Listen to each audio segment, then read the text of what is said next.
Ever since Caitlin Clark went down with a groin injury, the Fever has adopted a new policy: transparency. HC Stephanie White has been openly sharing the team's plans, expectations, and progress on CC's recovery.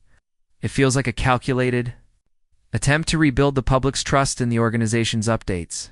It was needed, though, especially in the aftermath of the DeWanna Bonner controversy, as Rachel Demita put it, and then it comes out that there was something totally different happening behind the scenes. And so at this point, we just don't know if we can trust what's actually coming out of the organization. In Bonner's case, the fans had to pick up on hints and launch investigations of their own by checking the status of rosters banners, Bonner's Instagram feed, etc., which is why the Fever have decided to change tact. We're in. And with more than 12 full hours ahead of their matchup against the Aces, Stephanie White made sure to get ahead of the conversation. But the news wasn't a good one for the Indiana faithful. There was an expectation that CC might have made some progress, especially considering the fact that she was listed day-to-day, before the games against the Lynx she had even claimed earlier. That I feel good, I'm going to be day-to-day from here on out, and doing everything I can to put myself in a position to play the next game every single time.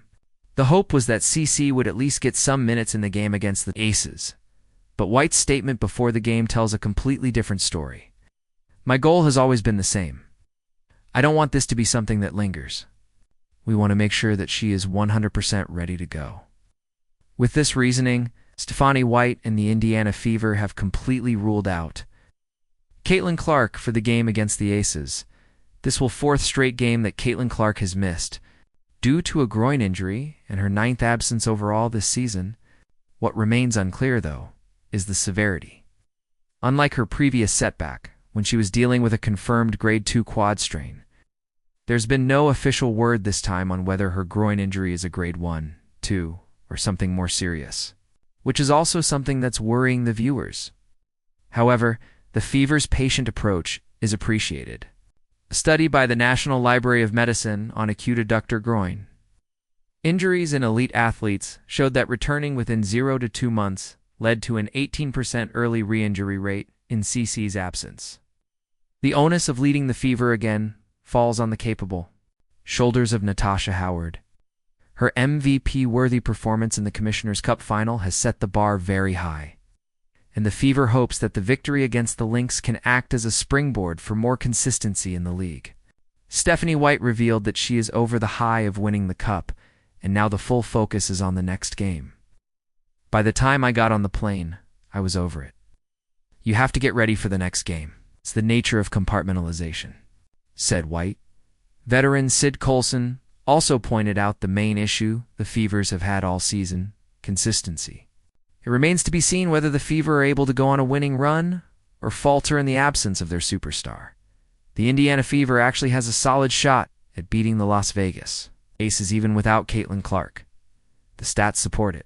ESPN Analytics gives them a 56.2% chance to win, compared to the Aces' 43.8%. A lot of that confidence comes from their recent win over the 14-2 Minnesota Lynx, which many are calling their best game this season. Even without Clark running the show, the Fever managed to keep up their defensive pressure and relied on balanced scoring. The numbers show it. They are averaging 84.1 points per game to Vegas' 80.9, shoot 45.0% from the field compared to the Aces' 40.8%, and even have slight edges in rebounds, 33.7 versus 33.5, and steals 7.4 versus 7.1. Oh.